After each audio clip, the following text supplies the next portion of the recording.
Здраво на сите, добро дојдовте во најновата, но 64-та епизода на подкастот Истинијан збори. Моето име е Ѓорги, а со мене сега за ова интро во најновата епизода е мојот колега Никола Донев. Донев, како си Донев, што има ново?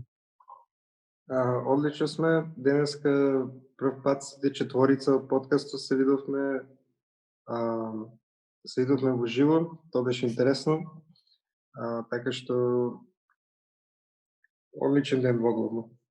Не, денеска ја мислам го снимаме ова у сабота, значи вчера, тоест вие го слушате у недела или кога и да е после тоа.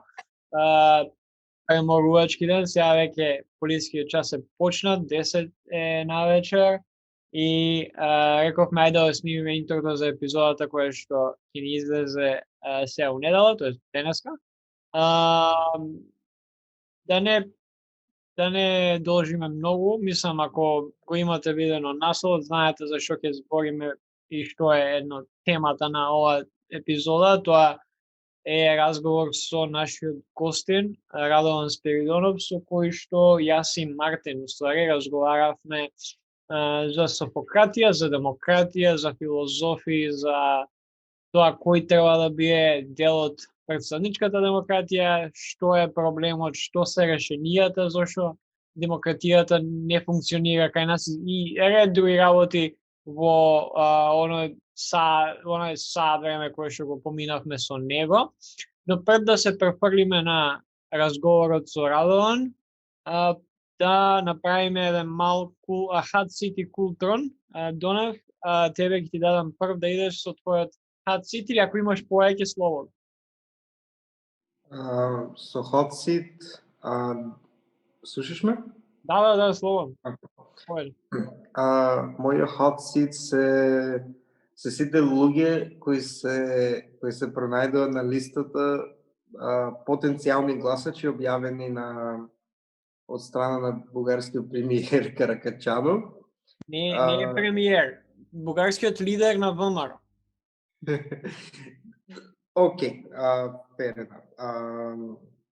Кај што објави информација дека колку 120.000 граѓани на Република Северна Македонија имат право на глас во Бугарија и као дел од имињата на изборниот список кај ги објави. И као имаше имиња кои што постојат во кај нас, allegedly, он не кажа дека тие се може да е само коинциденција да се поклопуваат имињата, тоа не може да знаеме. Но фактот дека као голем дел од овие нашите функционери во главност, онака коинцидентно функционери, се пронајдоа во тој alleged список од страна на Каракачанов и мислам дека тотално и го уби викендот, што беше четврток, да. Прејако беше, ја обично не поминувам толку време на социјални медиуми, поготово не кога станува збор или не гледам премногу македонска политика, ама кога Каракачанов излезе со оној Facebook пост, на кој што најакото беше као ја ги најдов овие имиња, ми изгледаат на македонски, а може и да се пронајде некој од нив, као стилот, не кажам ја дека се политичари, туку бидејќи паметен, као не ќе да оттужат или да оттужат за клевета, за libel, whatever, и вика као може, има повеќе сигурно у тие 100.000. Сега, прашањето моје, и тоа го напишав на Facebook, истиот ден, дали оние што се на листата на луѓе кои што ги стави лидерот на ВМРО во Бугарија, ќе гласаат сега на изборите у Бугарија. Мислам дека на 4 април се, ако не се лажам. Така што тоа би било интересно. На 4 април се, ќе видиме ако гласаат, може ќе гласаат за него, затоа ги става да ги потсети да гласаат за него, да гласаат за... успет мислам дека може и да се вакцинират. Па тоа го имаш и на постот, као може као жители, као граѓани и со државјанство на Бугарија, слободно и да се вакцинираат. Тоа ми беше преко цел ден иако и СДСМ имаше малце проблем при крајот на тој исти ден, ама добро,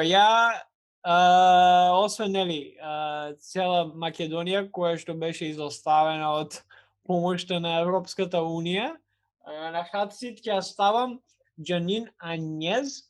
Ако се сеќавате кога зборавме за Боливија, таа беше поранешната лидерка или поранешната претседателка на Боливија, која беше еден од главните учесници или оние кои што го водеа пучот против Ево Моралес, поради кој што Ево мораше да ја напушти државата.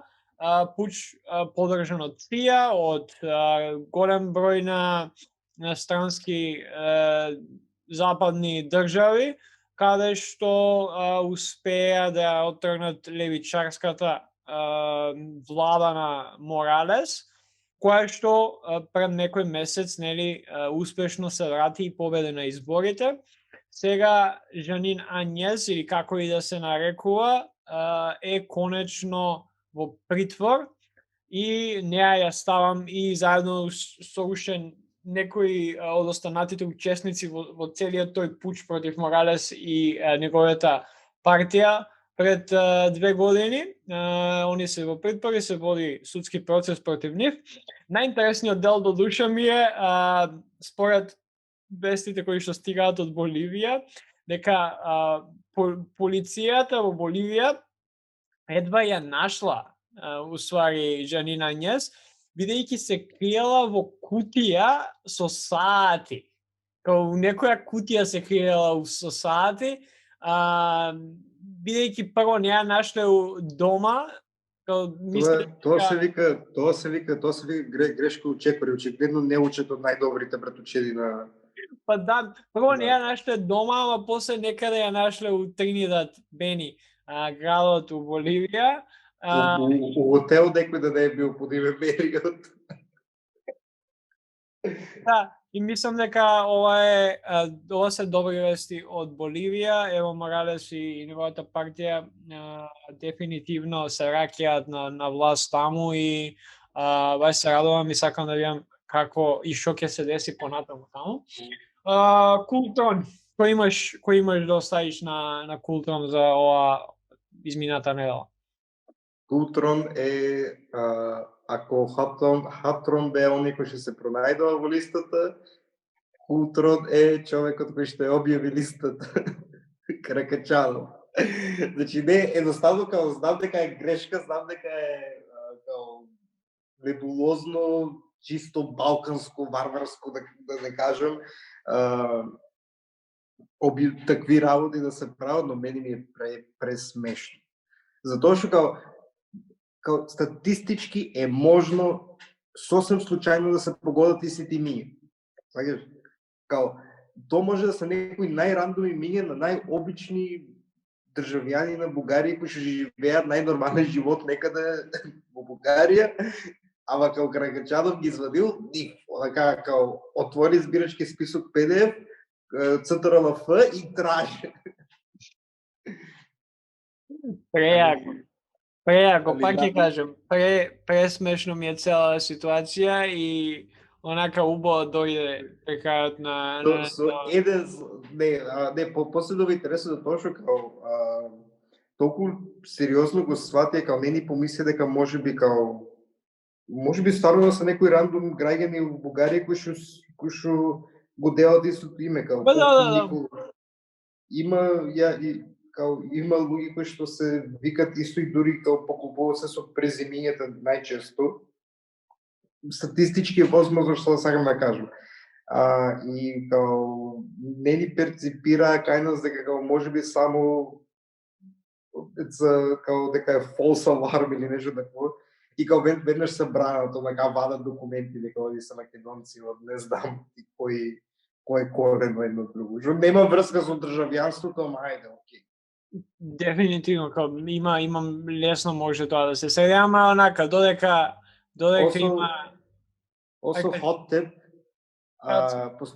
постои нешто што се вика уверение за државјанство, нека се го побарат, И нека си проверат едноставно дали имат двојно државјанство, не може и не знаат.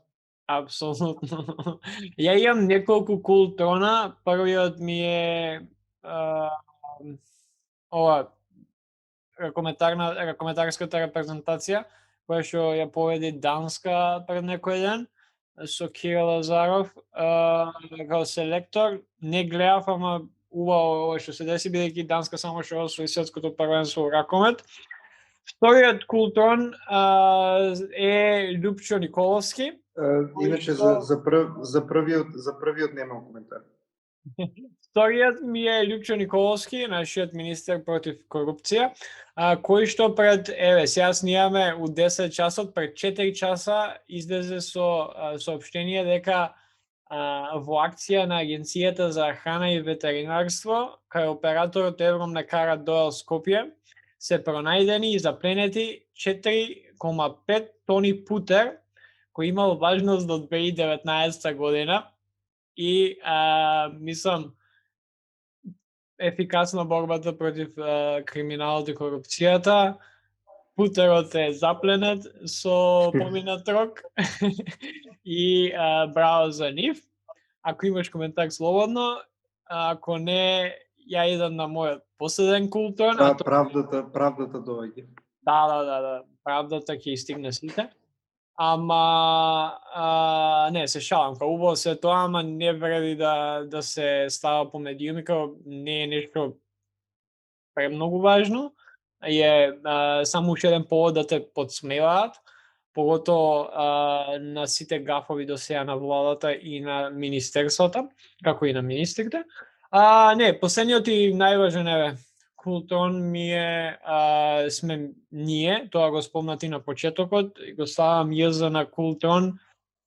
Денеска поминавме неколку сати заедно, првпат онака убаво од почетокот на целата ова приказна, седнавме, разговаравме за иднината на подкастот, донесовме неколку важни идеи, некои малце потажни, некои поважни, ќе откриеме се наскоро. Ама сакам само да ви кажам дека за 1 април, кога славиме 1 година од првата епизода на подкастот, ќе иде епизодата која што снимивме денеска и каде што разговаравме за се и се што мислам дека е најдобро до сега, најдобро нешто до сега што сме снимиле. Онака без конкретна цел и некоја подготовка разговаравме за подкастот, за се оно што се случуваше. Ја уживав баш сега пред да почнеме со ова снимање на интро, седнав и направив мал едит и мислам дека саат време уживање ќе има за тие што ќе го слушаат и ќе го гледаат, бидејќи го снимавме и со камера. Навистина сум онака баш среќен дека можевме тоа да направиме и се надеваме дека времето ќе дозволи, корона ќе дозволи да после 1 април да почнеме регуларно да снимаме. Да имавме вакцини, немаше да има потреба короната да дозволи било што. Да, ама тоа Што е тука реално, се надевам дека после 1 април ќе можеме и corona-wise, ама и опрема и се друго и логистички да се собереме и да снимаме повеќе уживо епизоди, бидејќи дефинитивно разликата од снимање уживо и на Zoom е небо и земја.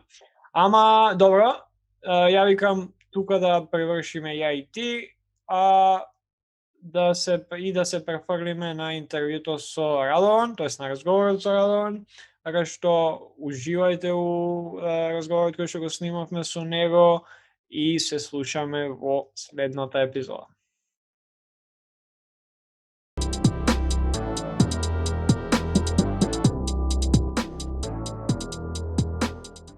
На сите, добро дојдовте во новиот подкаст на новата епизода на Јустинијан збори. Денеска наш гостин е Радован Спиридонов, студент по филозофија и меѓународни односи на Филозофскиот факултет при УКИМ. Радован, како си? Добар? Утрински, ама доволно добар. Поради кафето. Така треба. Па и без кафето што? Денеска, всушност, сакавме да збориме повеќе, бидејќи се наоѓаме тука јас, па и Џоле, па и Никола, луѓе што така повеќе се интересираме за филозофски теми и сакавме да начнеме една тема која што е па и прилично релевантна денес. Тоа е античката Софократија и незиното место, незиното место низ историјата и незината релевантност во тој контраст помеѓу античката Софократија и демократијата. И би сакал да почнеме вака општо, генерално нашите гледишта вака кон филозофите кои се некои перспективи, предрасуди што ги имаме филозофите, за да почнеме воопшто да дојдеме до заклучок за општо за античката Софократија, бидејќи античката Софократија би било нешто како владење на филозофите, да го дефинираме терминот. Да, ја само дисклеймер од моја страна, ја не сум љубител многу на филозофијата. Ја ќе би било една противтежа денеска на подкастов, кај што ќе видите у секој момент ќе пробам да направам некоја паралела со онака што се случува моментално. Не сакам многу апстрактно да идам кога стана збор за филозофија, ама едва и чекам дискусија, бидејќи сметам дека by the way, темава ни иде од пред некоја недела кога ставивме на стори на Инстаграм, луѓе да ни предложат за што би зборели. Навистина една од која ја видов е интересна тема, поготово дека сме збореле премногу за демократија и колку е добра, колку е лоша, што, како и околу тоа, и мислам кога ќе ја ставиме Софократија versus демократија би било доста интересно.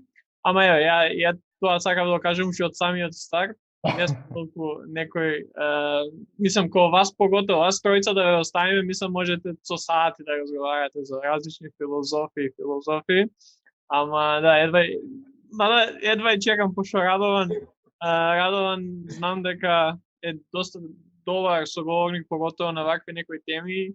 Мислам дека ќе биде добар. Фин кон мене. Кога очекувања ме даваш. Иначе, ја кажав можеби затоа што може поинаку ти размислуваш на крајот на емисијата сега.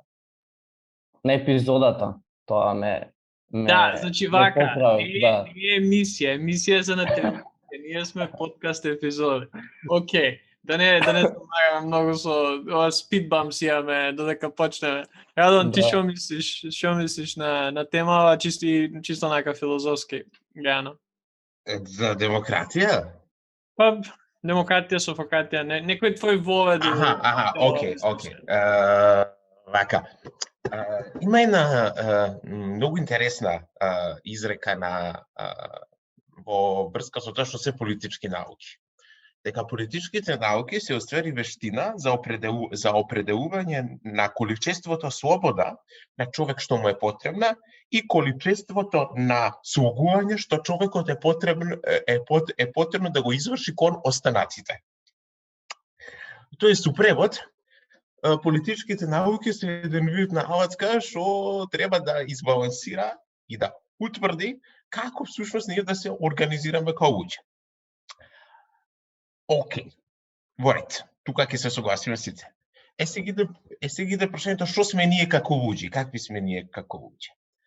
Тука мислам дека имаме две протиставени страни каде што апсолутно нема помирување. Барем не филозофски, не мислам воено. Или конфликтно. Мади тоа може да се деси војнина. Било интересно да се деси првата филозофска светска војна, ама тоа се веќе мој фантазија. Сега идеме на прашањето какви сме ние како луѓе. Некои тврдат дека луѓето се раѓаат вродено добри. Мислам дека тука Мартин така тврди, така? Имам надеж дека се добри, ама сепак свесен сум за злото што може да го... Ама идеш кон таа страна, барем од нашите муабици, така знам. Има луѓе како мене што тврдат дека луѓето се раѓаат и во најдобар случај лоши. И потребата да се избалансира тоа. Така да, дефинитивно јас сметам дека демократијата барем денеска таква каква што ја знаеме евидентно лага и дека демократијата е само фина фасада за олигархија. Олигархија, за тие што има живот и не се занимаваат со тоа како платени ги државните уредувања, олигархија представува владење на мала група во надеж дека ќе ја остварат нивните тесни интереси.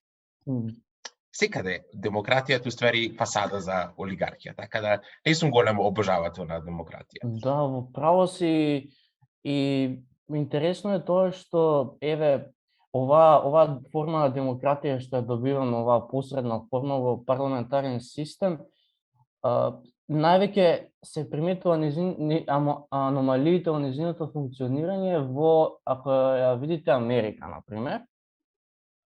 Иако нели Америка не е парламентарен систем, но сепак е посредна демократија, ќе видите дека всушност дури имаше некои истражувања дека дури 70% од гласовите кои што се 70-80% од гласовите на изборите, мислам дека беа минатите избори, на општото население, кога се споредени со политиките кои што ги донесувале политичарите, мислам, од двете партии, било установено дека воопшто не биле усогласени со политиките, со одлуките кои што биле донесени. Така да воопшто за мене да се има вистинска демократија во права смисла на зборот, ја замислам некако како локална демократија, како навистина директна демократија, иако тоа не знам логистички колку е возможно, затоа што луѓето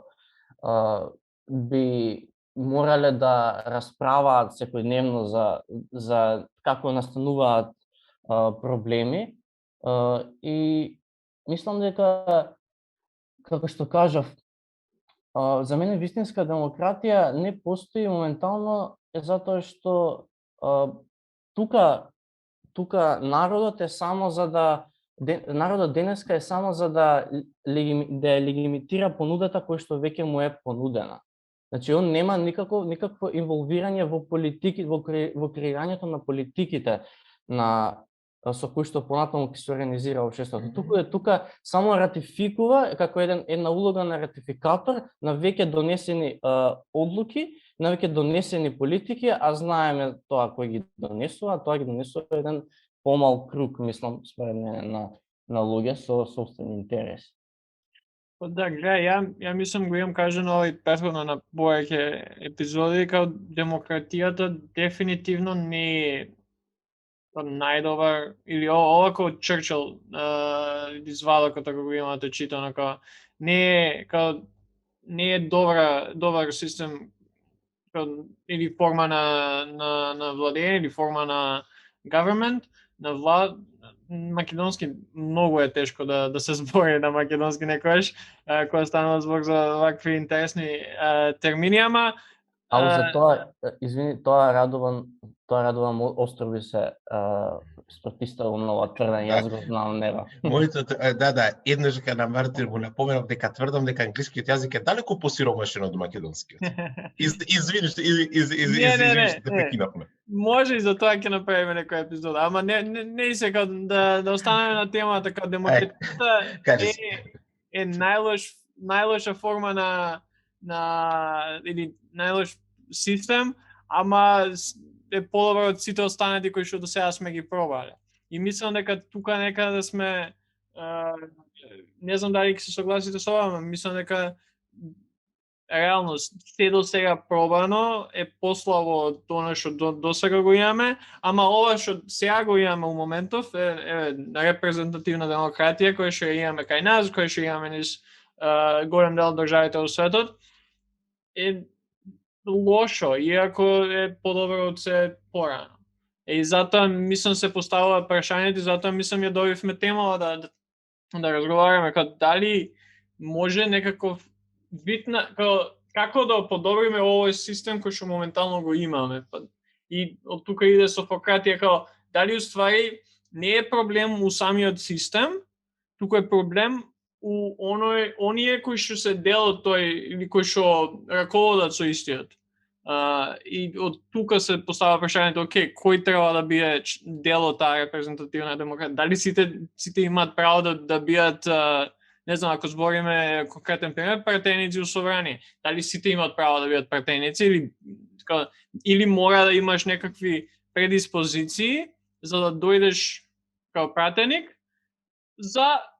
мислам, ова не е дискриминација кон никого, туку едноставно за демократијата да дојде на некој ниво на кое што би било actually добар систем на функционирање. И од тука иде прашањето, окей, кој треба да биде таму? Да, може Радован да продолжи, па... Кога ние зборуваме за промена на севкупниот политички систем, сакале или неќеле, над нас виси една огромна сенка. Тоа виси сенката на 20-тиот век и дури и афоризмот што го спомена дека демократијата е ужасна, но е најдобро од сите можни системи на владење, нели потекнува од времето на Втората светска војна.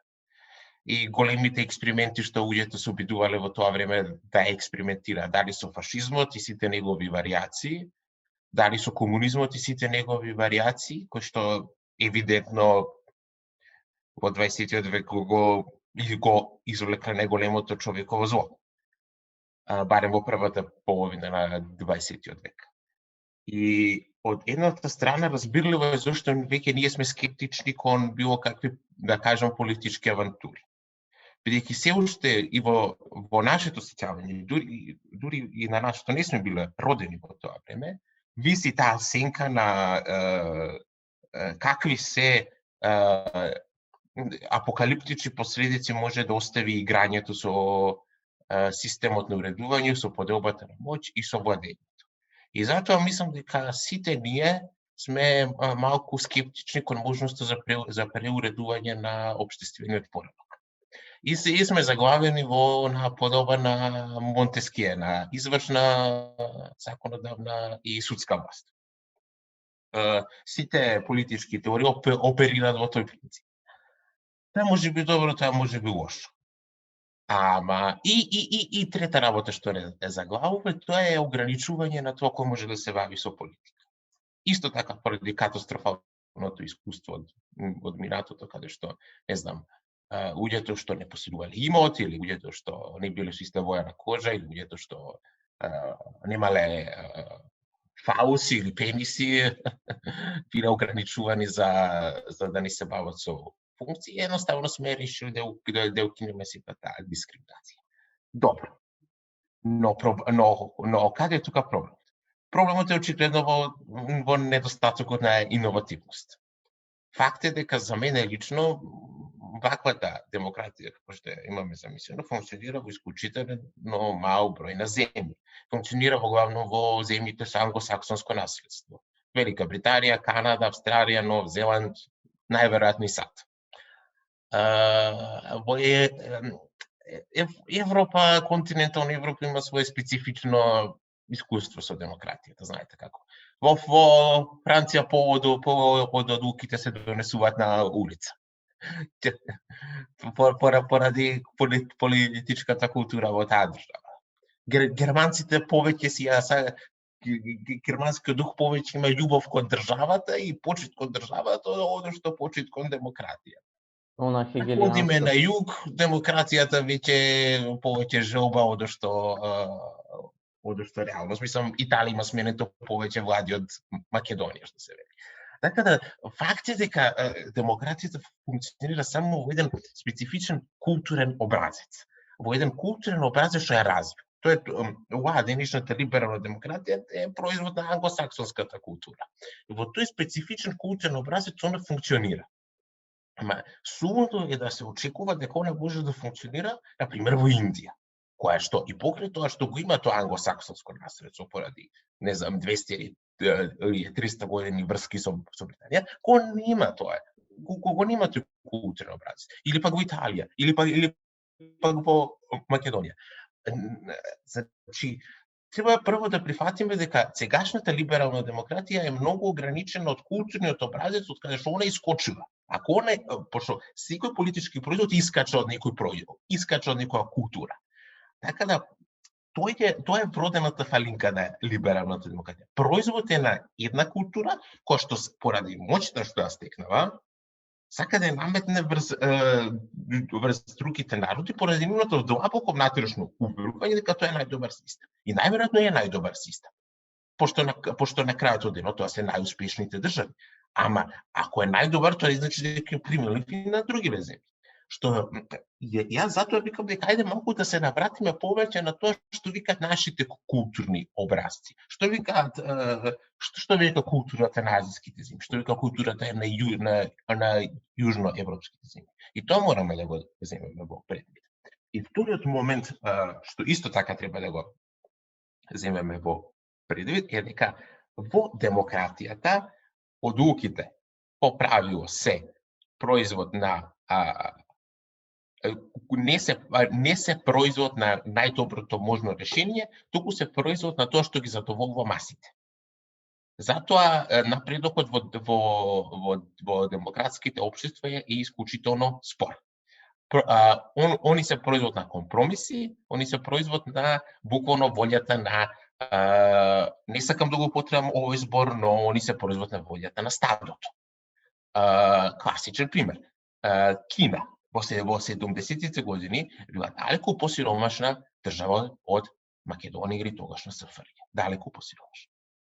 Но Кина со тој нечовечки, тоталитарен, апсолутно систем што се противи на сите мои внатрешни лични убедувања, но моите внатрешни лични убедувања сега не се важни. Успеа да стане втора, наскоро прва светска сила, поради тоа што тамошниот систем на владење, кој што е тоталитарен, е нечовечки, но исто така е и технократски. А технократскиот систем на владење е сличен до некаде на владењето на оваа филозофско-аристократско гледиште на светот. До некаде е сличен, ќе кажам каде е различен. Дава резултати, ефективен. Додека демократијата, особено во земјите каде што го немаме тој вековен културен образец, е повеќе само фасада врз која што се кријат желбите на олигархија. Еве на пример ќе земе Македонија. Колку и да пукне сериозна политичка криза, нема институционални начини за решавање, толку нашите главни главатари како некои индијански полковеци се собираат на едно место и ги договараат стварите што се во нивен интерес. Нашиот културен образец и културните образци на многу народи едноставно не одговараат на либералната демократија. И ние тоа треба да го признаеме. Не е ништо страшно. И вториот момент, доколку овој технократски систем на владење, например, што е присутен во источно-азиските земји, успееме некако да го прилагодиме и да го припитомиме, би рекол дека би можел да дава определени резултати. Ако ќе кажам, сакаме да го припитомиме, мислам да ги промениме неговите вредности. Бидејќи на крајот на денот сите сме ние луѓе што се движат од нашите вредности. Нашиот светоглед го потекнува тоа што за нас е драго. Нашата филозофија потекнува нашата политика. Вредностите се буквално на почетна точка од која што се го градиме. Така да доколку идеално, се зборам идеал типски, доколку на тие технократски системи успееме да вметнеме еден вид на филозофски светоглед кој што ќе биде на тамошниот културен образец одветен, например во Јужна Европа, дали тоа би било католичката етика која што е таму присутна, дали кај нас на средството од Византиот, православието, дали во Источна Азија би бил будизмот или даоизмот, не е важно, кој што е уман, цивилизацијски, кој што е насочен кон индивидуата, доколку успееме на тој технократски систем на владење, на тамошните, што би рекли англичаните, policy makers, или ти луѓе што стварат политиката, доколку успееме да вметнеме еден филозофски образец каде што го потенцира човекот, како како суштество од највисока важност и неговата лична индивидуална добробит, може би тогаш ќе најдеме некој си средно решение како да го зачуваме и човековото достоинство и добробит и како да оствариме општествен развој, пошто евидентно демократијата надвор од англосаксонскиот и свет и дел од континентална Европа никаде не функционира. Да, во право си, јас те пратев и тотално се согласувам дека културолошките разлики си ја наоѓаат својата манифестација во тоа како го политички го организираме општествениот систем. И тука нели спомна дека слушност англосаксонската традиција тој ја дава либералната демократија и малце незгодно нели да врз основа на стандардите на либералната демократија во таа традиција да им се суди на политичко организирано општество со друга културолошка облика, но сепак тоа не значи дека таа културолошка различна облика, например на истокот дава подобри нели резултати од либералната демократија. Само треба да бидеме свесни да не патронизираме. Јас тоа го чувствувам дека понекогаш саксонците проаѓаат со тој патронизирачки однос спрема истокот. Да. Тука можеш да видиш, мислам, ова што зборите, совршен пример е начин како Америка се однесува кога станува збор за истокот, ама и секаде кај што влегла у војна, начинот на кој што тие мислат дека тоа што тие го прават на rebuilding of the country, кај да се е по амерички стил, ама треба да се запрашаш дали може ли на крај на денот е токму тоа причината зошто никаде кај што они влегле не било подобро или уште трае војната, како дали може треба да има друг, како ти можеш да идеш таму да ги ослободиш, ама не треба да ги натераш, тоест не треба да настојуваш да она што ќе се случи откако ти ги ослободиш ќе биде потекот на тоа што го имаш кај тебе дома. Во овој случај америчка, мислам не е демократија америчка, америчкиот стил на барем у последниве, не знам колку години, не е демократија, туку едноставно некоја хибридна верзија на демократија, републикански стил, 300 глупости има. Оно што радам сакам да те прашам, кога веќе збориме у контекстот на филозофи, на оние кои што би биле дел од, или би, ако имаме Софократија, денеска, кои би биле филозофите? Пошто филозофите тогаш, кога Софократијата или кога, знаеш, Аристотел, Платон, Сократ, сите оние, имале друго значење и биле значело нешто друго, а филозофи денеска значи мислам сосема трето. Кои би биле тие филозофи денеска? Види, улогата што имале филозофите тогаш и улогата што имале филозофите денеска е суштински различна. Зборам за, ајде да кажем, зборам за хеленистичкиот, стара Хелада, стар Рим и денешниот свет.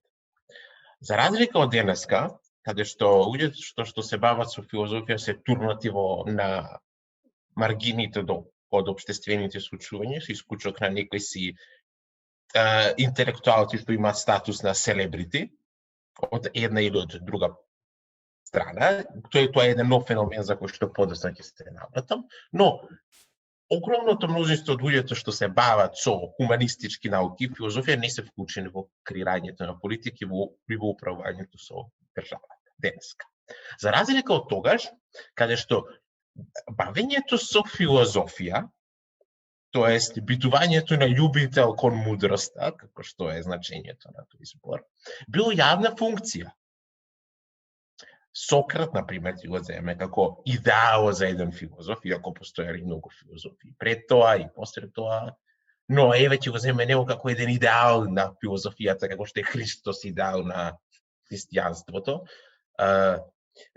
Доколку го земе Сократ како идеал, тој е човек што се вкупниот свој живот го посветил на јавната функција, на јавното дејствување. Дејствувал со луѓето. Дали преку тоа што ќе ги провоцира, да ги преиспитува сопствените ставови. Дали преку тоа што ќе се впушта во јавни расправи на тогашните плоштади. Дали преку тоа што пред севкупното атинско собрание ќе застапува определени ставови. Тој бил човек кој што действувал во јавноста и за јавноста. Бидејќи покрај тоа што филозофијата, самата природа се бави со метафизички прашања, со прашања кои што не се во доменот на науката, не можеш да бидат. Прашањето за доброто или за злото, прашањето за како ќе владееме, тоа се прашања на кои што не може да ни одговори емпиристичката наука. Па филозофите мора да се бават со тоа прашање. И покрај тоа што прашањата произлегуваат од една метафизички неопиплива работа, истите тие прашања имаат директен импакт врз тоа како ќе живее секој човек денеска. И луѓето во Стара Хелада и во антички Рим или во Старим, тоа многу добро го сваќале. Дали тоа бил Цицер, дали тоа бил царот филозоф, Софократија, Марко Аврелий, кој што е еден од најголемите стоички филозофи. Дали е тоа Сенека од Стар Рим. Сите тие биле јавно вклучени во политичкиот живот. И, иако тие можеби не секогаш имале позиција на моќ, во главном немале, но луѓето што имале позиција на моќ, секогаш сметале на нив, за нивниот совет и за нивната мудрост. Или за нивното опипување на мудроста, бидејќи нема памет, бидејќи нити еден филозоф нема да каже јас сум мудриот. Доволно е свесен да признае дека тоа е многу тежок збор да се каже. Сега, кај сме денеска? Денеска имаме еден интересен феномен на, јас ги викам, селебрити филозофи. Ги имаме неколку поише. И тоа е многу интересно и тоа во главно потикнало од младите на интернет. Ја мислам дека младите на интернет нив ги бараат поради тоа што сваќаат дека такви луѓе им фалат во општеството и не знам, од Чомски, например, имаме статус на селебрити, од наш некој близок од нашите простори, Славо и Жижек и така натаму. Така да имаме се гледа желбата, се гледа потребата за такви луѓе да бидат вклучени во policy making, што викаат англичаните, во донесувањето, ама проблемот настанува што во либералната репрезентативна демократија, која што е уствари само едно извршување на процеси, едноставно алгоритмично изнесување на процеси, вистинската елита на тој начин ги сокрива своите намери и оправува олигархиски. Бидејќи олигархијата е во сушта спротивност на ова што го зборувам. Дури и во најразвиената демократија на светот. Каква таква? Јас лично не ја сакам, но тоа не го менува фактот дека Америка е најразвиена демократија на светот. Дури во најразвиената демократија на светот, Америка или Британија, дури и таму имаме еден вид на олигархиски систем за управување. Така да, за мене, денешната демократија, како што кажав, е олигархија. И како тоа би можело да се промени, мислам, со храброста на секој од нас да се вклучи во јавниот дискурс, во јавната расправа, бидејќи луѓето што се бават со филозофија, што се академици, нека ми се наутат колку сакат, ја мислам дека се денеска многу од нив кукавици. Дека не сакаат да се вклучат во јавниот дискурс и се повлекуваат во своите фини кабинетчиња, каде што пишуваат текстови што никој не ги чита и се прават дека не живеат тука и сега. Да, мислам дека се согласуваме со ова сега што кажа. Баш пред епизода и ова го зборавме пред да почне со снимање, кога направив мал ресерч да видам кои се ни седи или какви се професии имаме у нашиот парламент, кога веќе збориме за Македонија и како кај нас би се подобрило, имаме едно 28 правници, 18 економисти, 19 лекари, по еден педагог, 6 политиколози, еден филолог, 10 професори или наставници од основно и средно образование, еден пензиониран генерал, имам една студентка. Студентка? Да. Имаме 3 електроинженери, 2 шумарски инженери, еден информатичар, имаме архитекти, новинари, ветеринари, биолози, хемичари, историчар на уметност имаме, технолог, социјален работник и психолог. И секако има оние со туризам и менаџмент и осигурување, музичка академија, туризам и угостителство, факултет за одбрана. Така што ниту еден филозоф.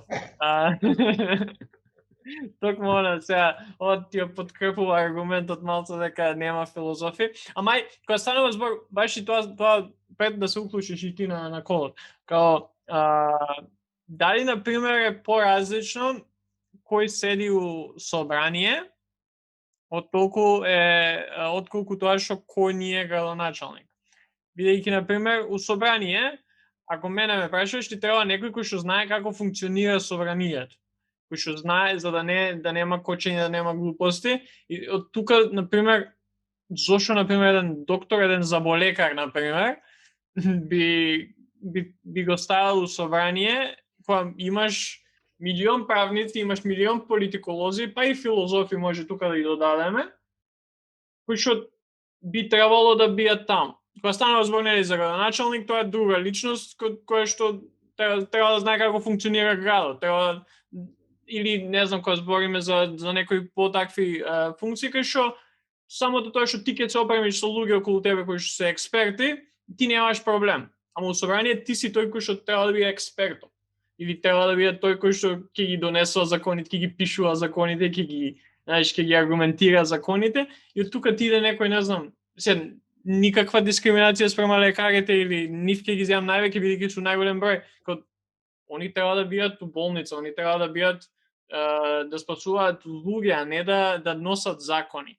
И тука ја го гледам огромен проблем и може да биде една од причините кои што ти кажа или го спомна како да е подобрена демократијата кај нас, со тоа што сите ќе се вклучиме. И кога гледаш кој се ни седи у собрание, тоа е малку демотивирачки ти да се уклучиш од самиот политички дискурс, бидејќи гледаш дека, не знам, луѓе кои што не знаат ништо од како функционира собранието, седат таму и треба да одлучуваат у твое име. Ова што го кажаме потсети на една изјава од еден од нашите најдобри лекари, кој што вели дека секој недоволно остварен лекар одеднаш га добива политичка амбиција.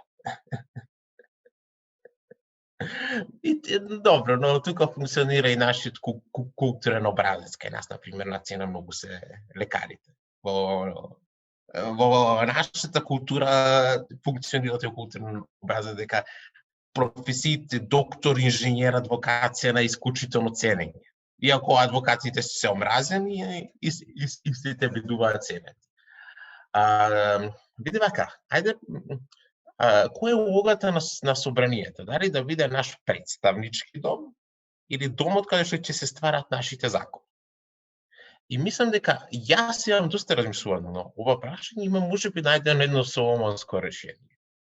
Што ако имаме дводомно собрание, каде што едниот ќе биде гласник на граѓаните, буквално по англосаксонски модел, секоја општина ќе го испраќа својот гласник, бидејќи е представнички дом, каде што ќе ги застапува конкретно интересите на таа општина, бидејќи огромен број од пратениците доаѓаат од Скопје, дури тие што не живеат во Скопје, се доселуваат во Скопје и така натаму.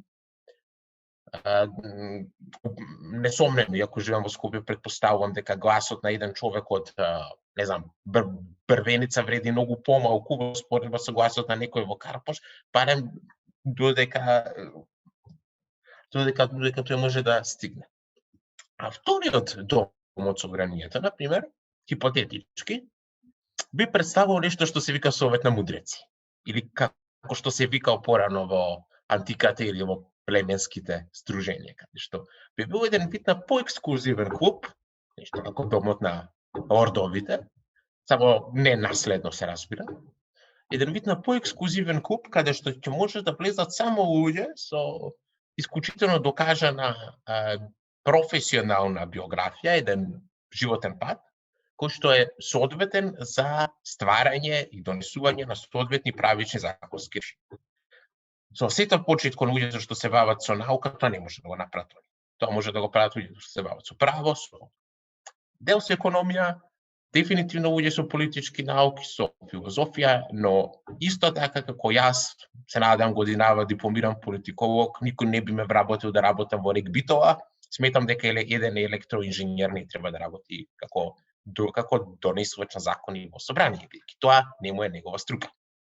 Дефинитивно. И мислам да ова се согласувам и баш да не би сакал да го скопираме моделот на САД со нели House of Representatives и Сенат, ама е дефинитивно еден од оние кои што може да профункционира тука од проста причина што ти им даваш, нели, ако ги земеме и двете оние што ги наброја што е уствари собранието, ќе имаш представници на граѓаните, ќе те представуваат, бидејќи реално, не знам, ја го дадов овој пример пред некоја епизода кога зборевме за изборни модели кај нас. Не може некој од Охрид, Александар Николовски, да дојде да ти биде носител на изборна единица 4, која што е од другата страна од државата, и јас ја треба да бирам помеѓу некој кој што никогаш можеби не стапнал у Струмица или у Ново село кај мене, освен за време на избори, и треба да бирам помеѓу него и помеѓу некој кој што actually од кај нас. И тука мислам дека е голем проблем кога станува збор за нашите изборни системи и како уствари изборите функционираат, ама дефинитивно вакво нешто би ми дал на мене представник у собрание кој што ја го знам лично уствари, пошто реално по маливе места сите се знаем. И многу е полесно да кажеш овој мој представник у собрание и тие да бидат оние кои што ќе представуваат гласот на граѓаните, додека па некој кој што ќе ги пишува законите и ќе биде оној столб на целиот систем, ќе бидат оние со искуство. Нема, убаво кажа, не може еден електротехничар или било како шумарски инженер или информатичар да ти пишува закон за даноци. Како ќе ни биде даночниот систем у државата.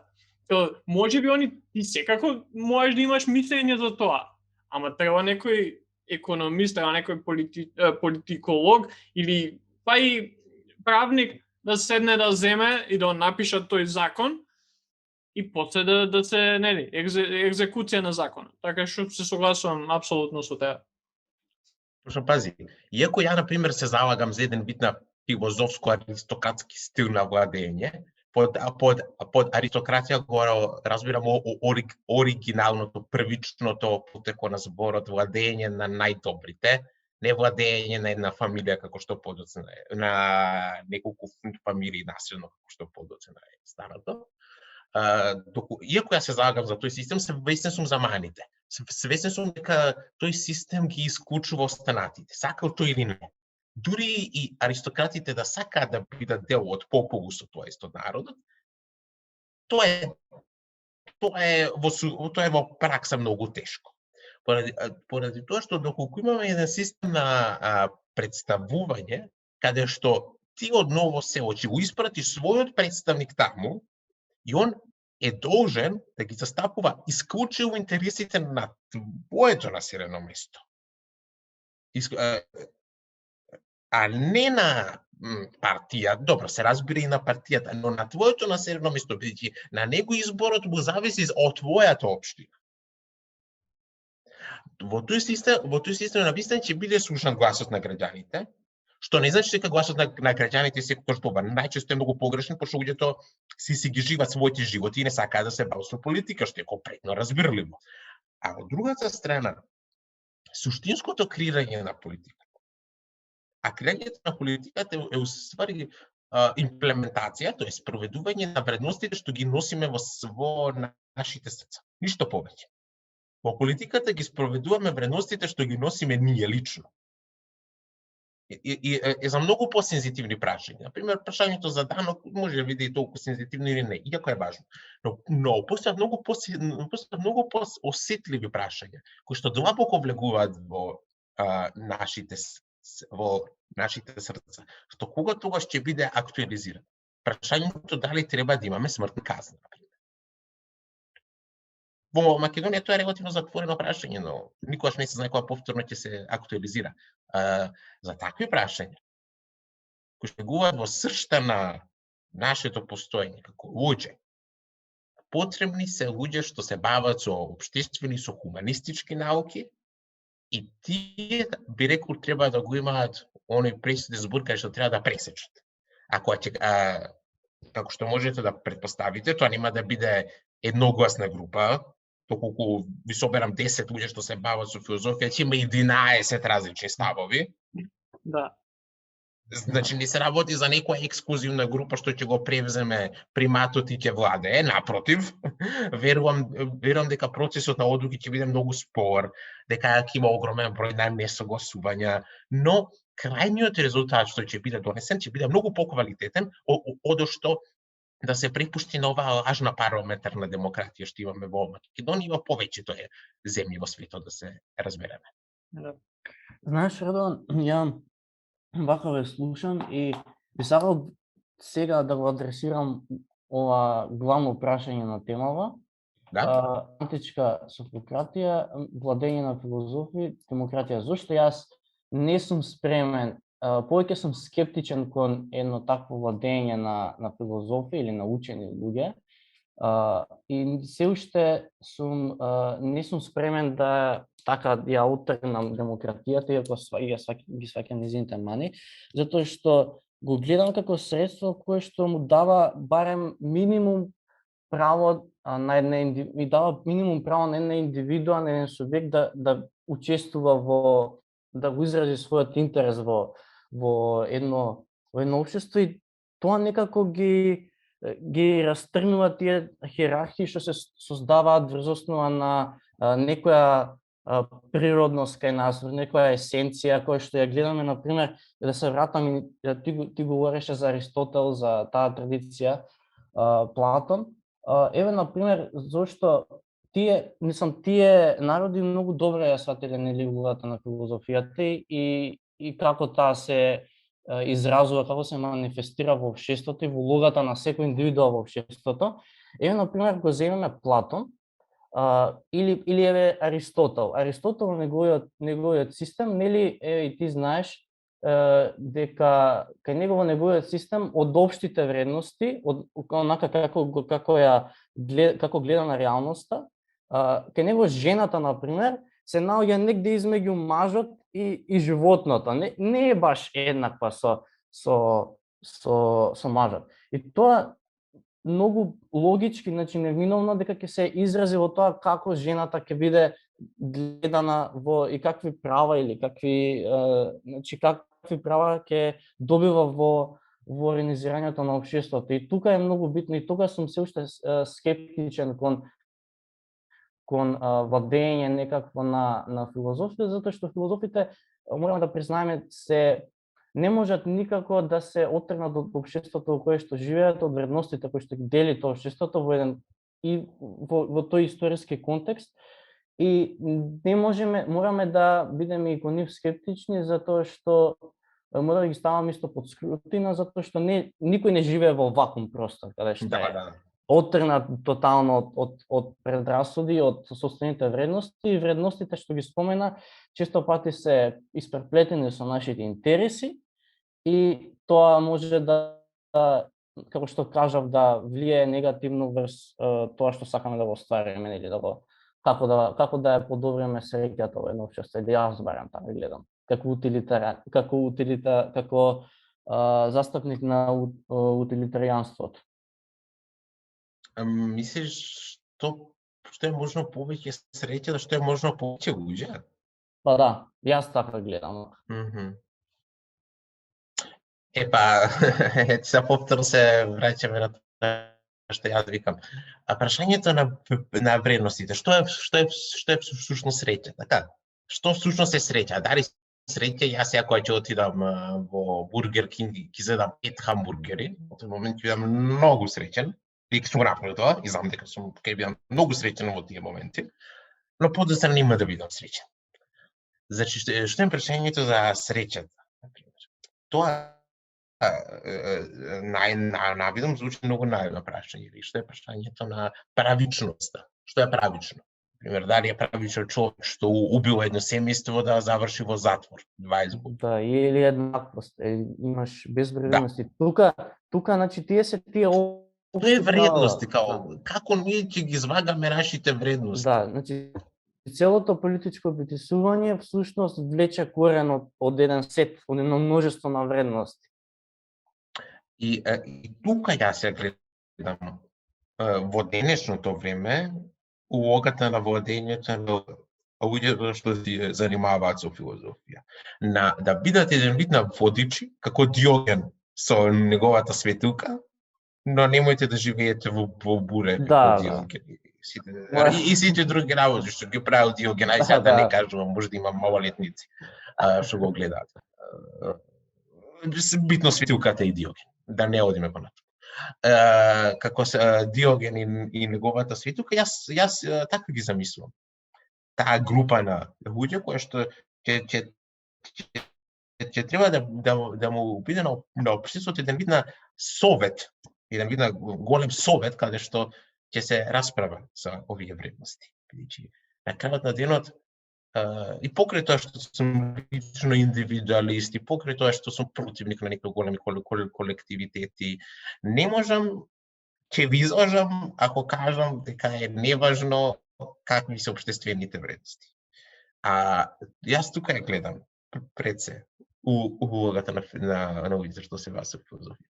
Дека доколку работат на креирање на определени вредности, што всушност на нас не е важно во едно општество, ќе може да изменат менталната слика на луѓето. Бидејќи да не се важни. Најголем дел од луѓето се луѓето што го следат бранот на моменталните општествени пројави. Најголемиот број на луѓе не се интересира за тој кој сет на вредности ги прифаќаат. И следствено на тоа подложни се на нивна промена. Понекогаш на добро, понекогаш на лошо. Во демократијата они се подложни да ги менуваат своите вредности врз основа на пропаганда. Пропаганда дека Европската унија е нашето ултимативно добро и не знам веќе ја претворивме во сексуален фетиш на политиката, или пак дека црно ни се пишува ако отидеме таму, нема да се дека ќе пропаднеме сите, дека нема ништо да се деси, што значи дека вредностите се предмет на општествен договор помеѓу луѓето. И тука луѓето што се бават со филозофија можат многу да помогнат. Бидејќи се тоа на крај се сведува на пропаганда. Политичарите, секој политичар по природа е пропагандист. Поради тоа што од неговата пропаганда зависи моќта. Доколку би биле дел од мојот фикционален горен дом на собранието што би се бавеле со вакви пројави, не би биле. Барем не би требало да бидат предизвикани од краткотрајните прибидни задоволства на среќата, дека јас ќе отидам на државна сметка во ресторан и ќе се наждерам како стока и ќе ги потрошам парите. И дека ќе се возам не знам каков Мерцедес, не знам колку жени околу мене. Пошто да бидеме реални, нашите политичари се луѓе на ниски страсти од тој калибар. За жал. Не би требало да бидат подложени на такви ситно човечки задоволства. и би можеле да се вклучат во креирањето на вредности. Кога мислам вредности, кажав да вредностите на тоа што е човек, како треба да се живее, што е вредно да се работи во текот на нашиот живот тука на земјата. Не мислам тука само на конкретни политички закони, они доаѓаат и си одат во зависност од тоа што е актуелно во времето и за неколку години воопшто нема ни да се сеќаваме дали некои закони има огромен импакт. Но ќе се сеќаваме за тоа кои вредности со нас ги носиме. Дали сме склони, например, кон оние 7 христијански доблести и дали они ќе запатат корен тука во нашето општество. Дали хуманоста или желбата за еднаквост ќе запати корен, или пак желбата за амбиција. Тоа е многу поважно прашање од тоа дали некој закон ќе биде изгласан сега или утре, оти законот и правото да се стварна договори, самаат на моќта да се верификува себе си. Да. Не знам, ја мислам дека сум некаде, мислам и со двајцата до некаде се согласувам, ама мислам дека и баш затоа ве прашав и двајцата преска кои се филозофите денес, како не мислам дека и токму поради тоа што Радон ти спомна како улогата на филозофите е драстично сменета и не е тоа што биле, не се тоа сега. И тука, например, кога збориме за суфократија, дефинитивно како да сакаме да имплементираме сега нема да успее. И затоа кога разговараме на оваа тема, ја под филозофи би ги ставил и нели оние кои што имаат искуство со политика, дали тоа е право, дали економија, дали било што, тука би ги ставил, ама на крај на ден, кој што кажав, голема е разликата од позиција у позиција. И тука мислам дека е клучот, пошто премиер може да биде секој, ама неговиот тим кој што actually ќе креира таа негова политика или политиката на неговата или нејзината влада, не може да биде секој. Ти не можеш за советник за, не знам, за судство да му даеш лекар или за здравство да му даеш адвокат.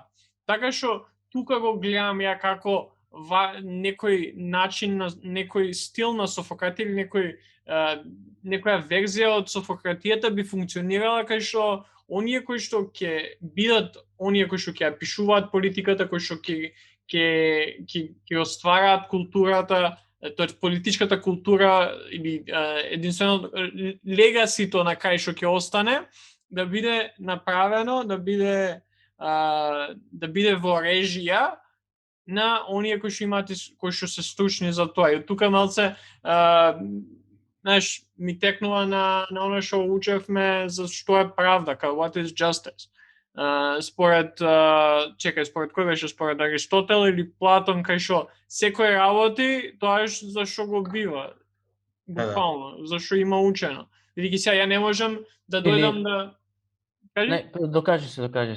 Не, сакам да кажам, не можам јас сега со искуство у спорт или политика да идам јас сега да ти кажувам како треба да спасиш човечки живот од корона. Не функционира. Да, мислам дека не знам дали беше Платон или Аристотел, они паѓаат од Платон во неговата поделба во идеалната држава, во делото држава. Да. Они претежно паѓаат од некоја есенцијална предодреденост на луѓето. Они подразбираат некаква постојање на некаква суштина на човекот пред неговата екзистенција, и самата улога на еден човек е само да се оствари својата есенција. И сега прашањето е како ја одредуваме нашата есенција, ама тоа е веќе друго прашање. Сакам да кажам во врска со демократијата, зошто ми одлета мислата сега. За што збореше Џоре пред малку? Па, за оние кои што ги формираат политиките, да бидат експертите, као премиер може да биде секој. Да. Кога збориме за Софократија, за некој панел на учени луѓе, многу е важно и ова мора да се спомене дека претпоставуваме некаква монолитна база на луѓе кои што имаат ти светоглед. Мислам дека доколку би ставиле еден панел од учени луѓе да рекуваат, мислам дека и тука ќе се соочиме со разни светогледи.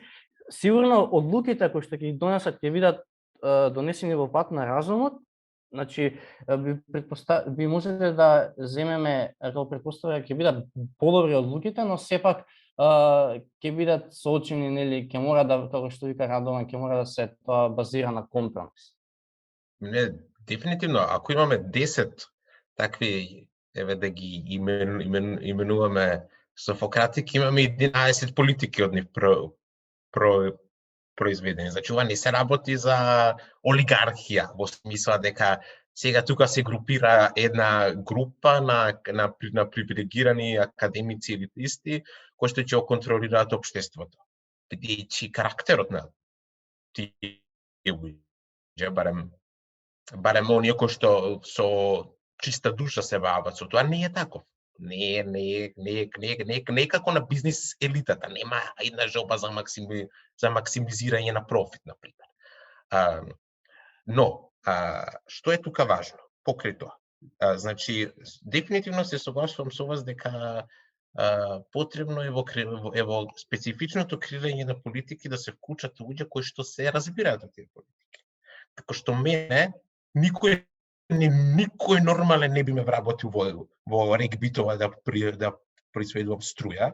Никој нормален не треба да вработи електроинженер да се бави со одредување на степенот на казна за сообраќајна несреќа, например.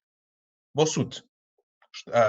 И тука доаѓа таа Платоновата идеја дека секој си има определена природа која што треба да ја изврши во држава.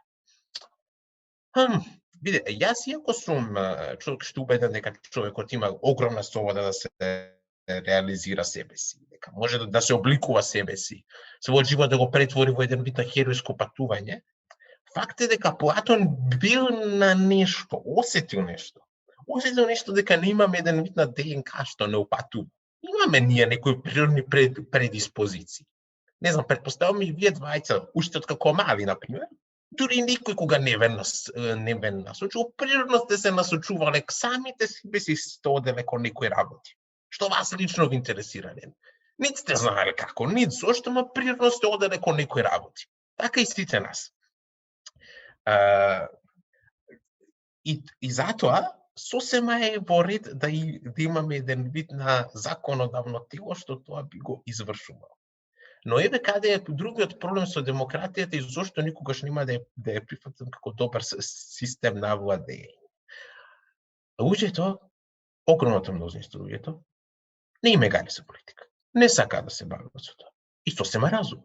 Тоа се луѓе што сака да си ги живеат сопствените животи тука на земја. Тоа е сосема во ред.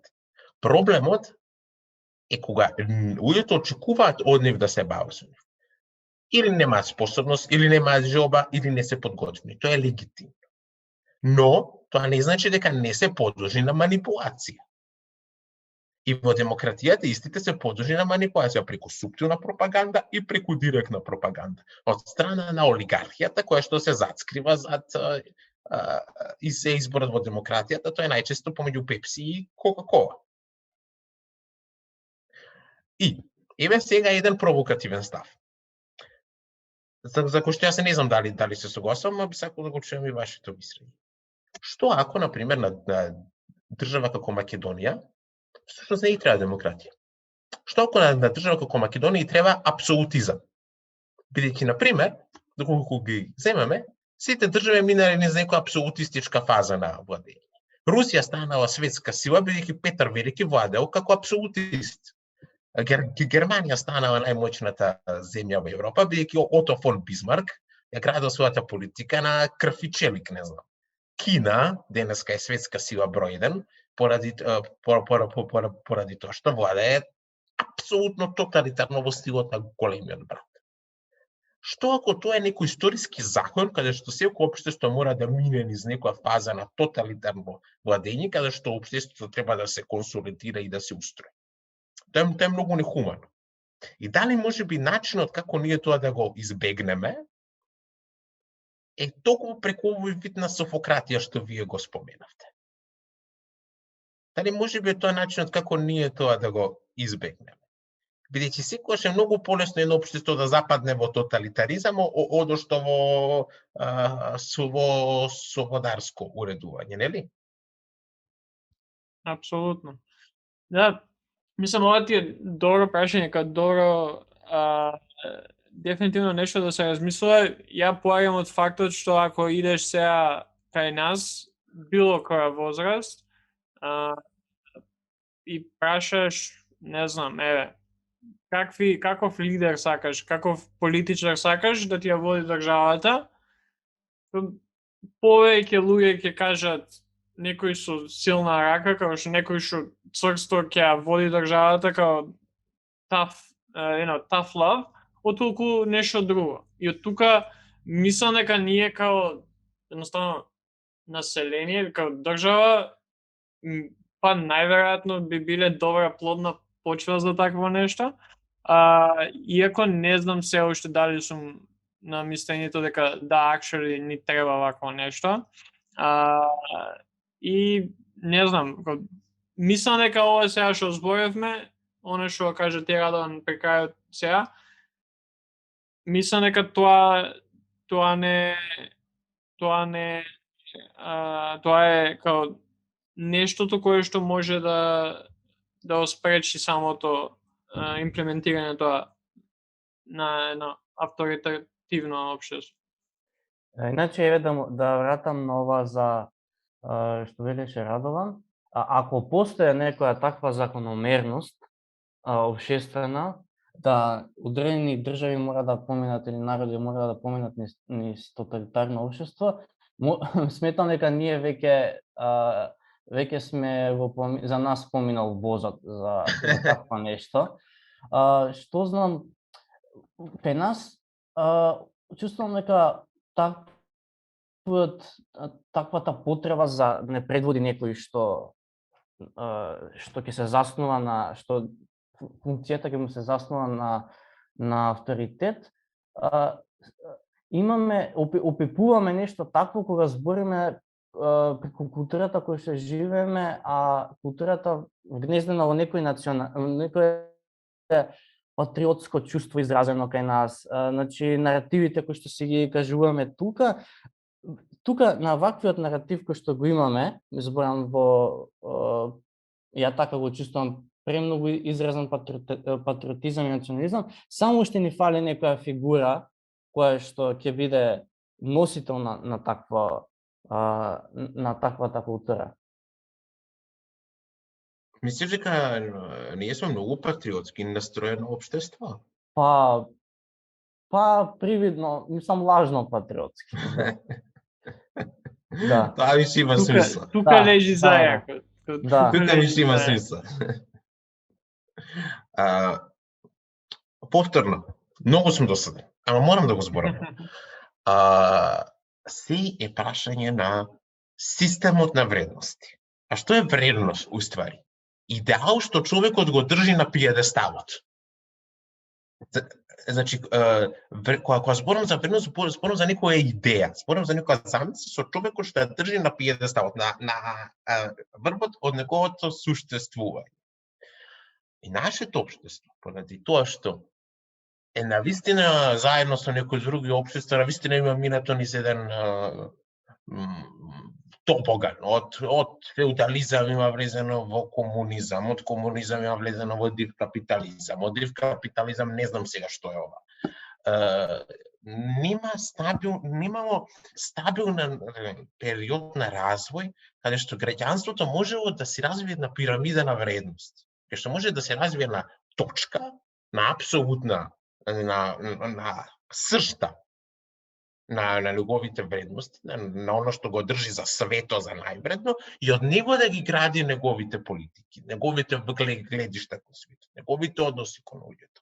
Бидејќи во нашето историско минато свашта имаме преживено и навистина ние сме право чудо на историјата како постоиме.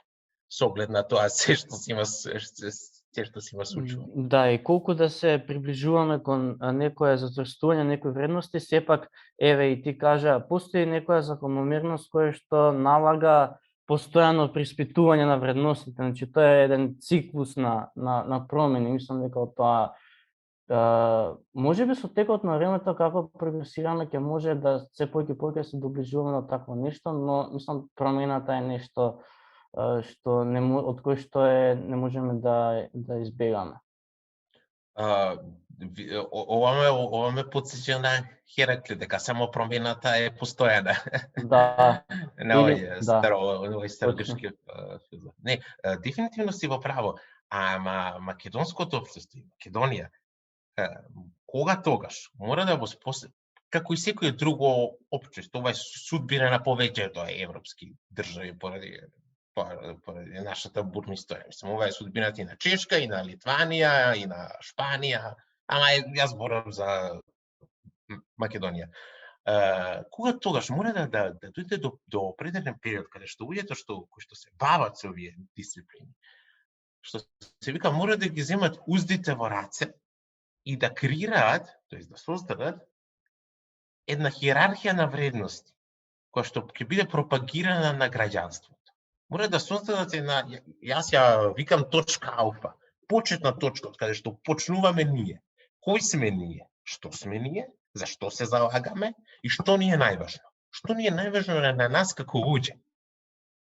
Кога тоа ние ќе го утврдиме, што на нас како македонци, како луѓето што живееме тука, ни е најважно, вредносно, кои идеали ни се најважни?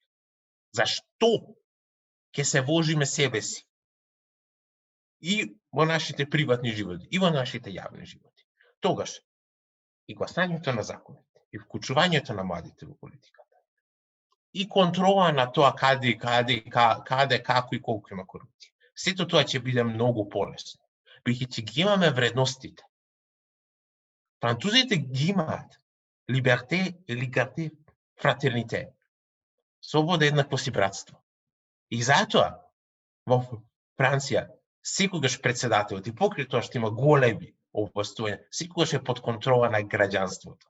Па дури и, не знам, за €1 поскапе бензинот, цел Париз гори со 100.000 луѓе на улица. Бидејќи ги имаат изградено вредностите што ги движат.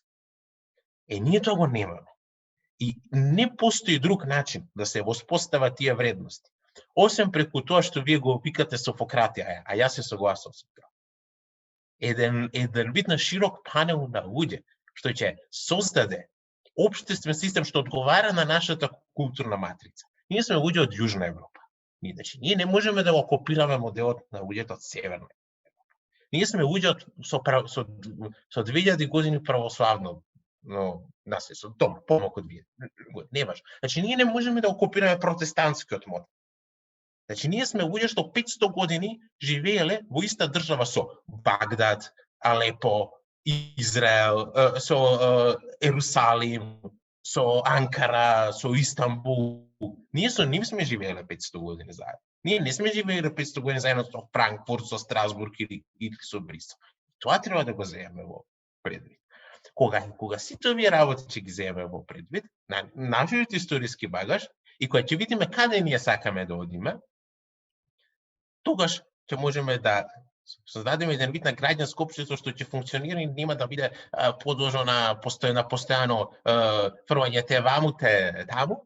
И затоа ни е важна софократијата и во Македонија и во континентална Европа, бидејќи освен неколку земји, сите земји во Европа го имаат овој проблем што ги имаме. Сите.